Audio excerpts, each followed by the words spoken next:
What's up, everybody? We are almost halfway through the season. And man, last week, man, we had some nail biters. Man, let's just jump right into it, man. First matchup, Eli, two-time Super Bowl MVP, going up against Steel Curtain 13. And like I said, Ariel, man, it was actually very close. 120 to 111. Eli, two-time Super Bowl MVP, coming through. And listen, I mean, it came down to Debo, I think, getting hurt, man. That you lost by 9. Debo doesn't get hurt. You probably get the win this week. That being said, I go up to 4-2. Ariel drops down to 2-4. Another close matchup. Frank's Jets versus Enough is Enough. And it's Frank's Jets with the 122-118 victory. And man, listen, it just comes up to lineup choice, man. You had Pitts on the bench. You started Ferguson. Joe Ferguson only gets 2 points. Pitts drops 14. That would have been the difference maker. My bro-in-law, man, Frank, 4-2. Enough is Enough drops down to 1-5. Next matchup, MC 8000, Brooklyn Giants, and it's Marco rising from the ashes. Marco started out 0-3 this season. He has now won his 3rd game in a row. He is 3-3 with the 136-100 victory. And man, talk about Cooper Kupp. The dude does not miss a beat. Puka who? Because it's all Cooper Kupp. Kupp and Tua combined for 58 points. For Will, man, the combination of Russell Wilson and Kittles combined for just a measly 8. Marco goes to 3-3. Will drops down to 3-3.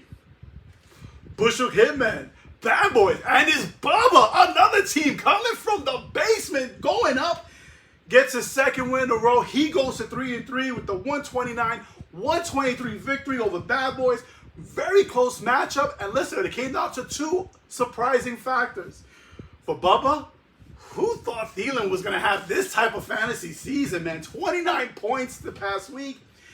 And for Eddie, man, Brock Purdy, man. Once McCaffrey went down, once Debo went down, measly 8 points. And listen, I've said this before. The difference between Purdy and Daniel Jones, because there isn't much. The difference is Purdy has playmakers. Purdy could just give the ball to Debo Samuels 2 yards out, or give the ball to McCaffrey 2 yards out, and they can gain an additional 18 to 20 yards. The Giants don't have any playmakers that can do that. To me, that's the big difference, and I think that's the big difference with a lot of teams in this league.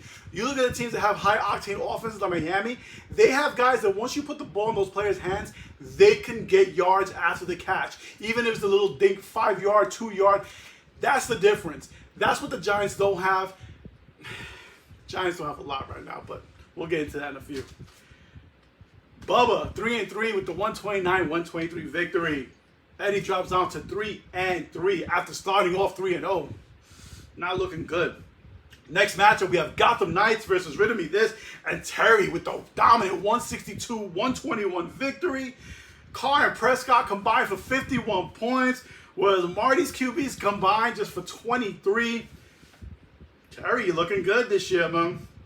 And then the final matchup, you had the rematch of last year's championship game, Flying Buffalo Wings against Legendary Giant, and Alex exacts his revenge with a 151-139 victory. Williams, Kelsey, and the Vikings defense all going for 22-plus points. And for Juan, McCaffrey goes down. That hurts you. You also, Eagles, you had starting the Eagles defense, which is understandable going up against the Jets, while you had the Ravens defense on the bench, and that was a difference maker.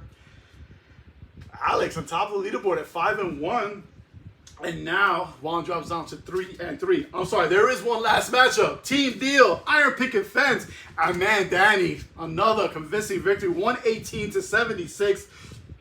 Lamar Jackson, Breece Hall, and Stephon Diggs all go for 20-plus points. And for Jordan, man, 6 guys under 6 points. When that happens, you're not gonna win. So man, we look at the leaderboard now. Alex all alone on top, 5-1 with a 5-game winning streak. Damn, I can't remember who you lost to. I wonder who you lost to in week 1. When you guys get a chance, check on it, because I forget who Alex lost to in week 1. But he's 5-1 right now. In second in place tied is Eli, 2-time Super Bowl MVP, Frank's Jets, Team Deal, Gotham Knights, all at 4-2. Following that up from 6 through 10, Bushwick Hitman rising up 3 spots to the number 6 spot. Legendary Giant drops down 3 spots in the 7th spot. Bad Boys in the 8th spot, with Brooklyn Giants and Team 8000 right out the window, right out the playoff window. Will dropped down 6 spots, man, to number 9. He was number 3 last week. Then you have Steel Curtain, Rid of Me This, Enough is Enough, and Iron Picket Fence rounding out the last 4 spots. Haven't moved, same spots. All right, so this week we have a trade alert. Iron Picket Fence trading with Legendary Giant. Man, the defending champ has been busy the last 2 weeks. This trade, very interesting. Iron Picket Fence gets Javonte Williams, Zay Flowers, and the 3rd round pick for next year's draft. While Juan, the defending champ, picks up Jonathan Taylor, Jaden Reed, and the 6th round pick in next year's draft. Now, what makes these picks even more interesting is that for Jordan with Zay Flowers was drafted in the 10th round this year. So Jordan has the opportunity to keep Zay Flowers next year in the 10th round. Vice versa, Juan has Jaden Reed, who was drafted in the 15th round, so he can keep Jaden Reed next year at the 15th round. Juan's been a very busy man, and hopefully it pays off. Right now, like I said, he's currently floundering at 3-3. All right, this week's matchup. Eli, 2-time Super Bowl MVP, going up against his broham, Frank's Jets. Right now, I'm up 21-0 early, but I've already used 3 guys. NFL.com still has me favored to win, but I'll tell you right now, this is like a trap game for me here.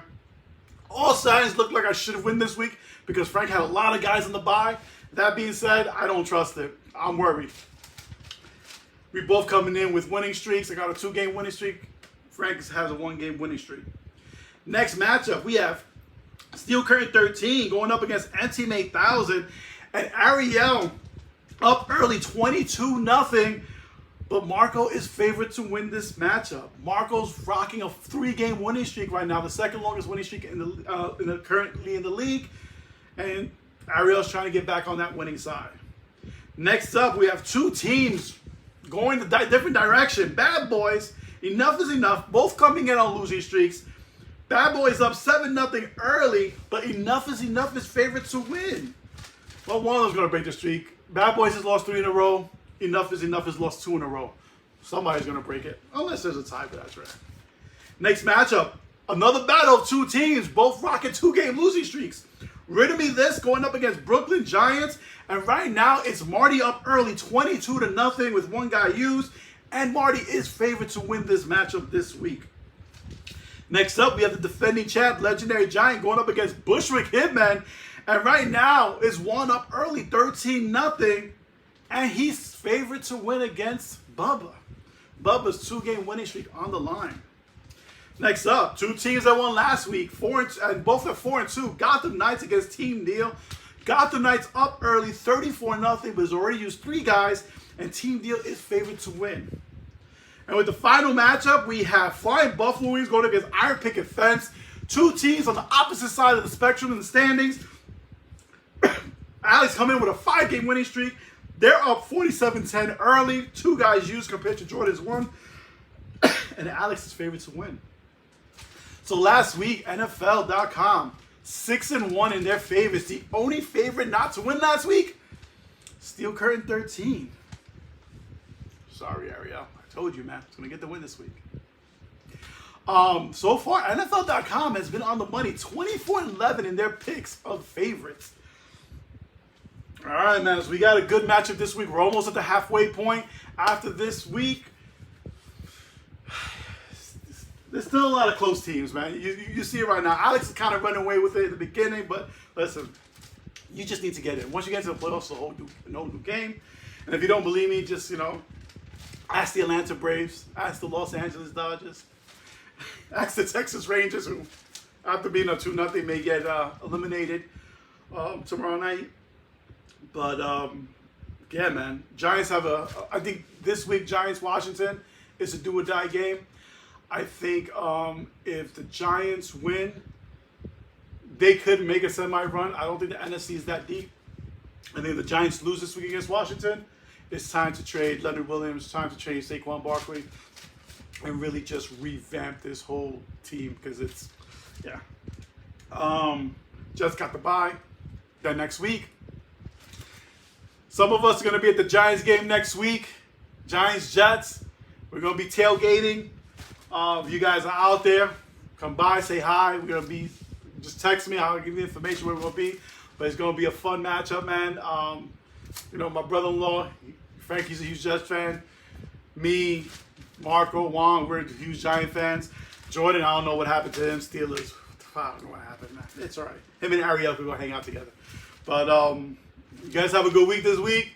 Hopefully, Giants come through this week, man. I'm hoping for a win. See what happens, man. G-Man. Talk to you guys soon.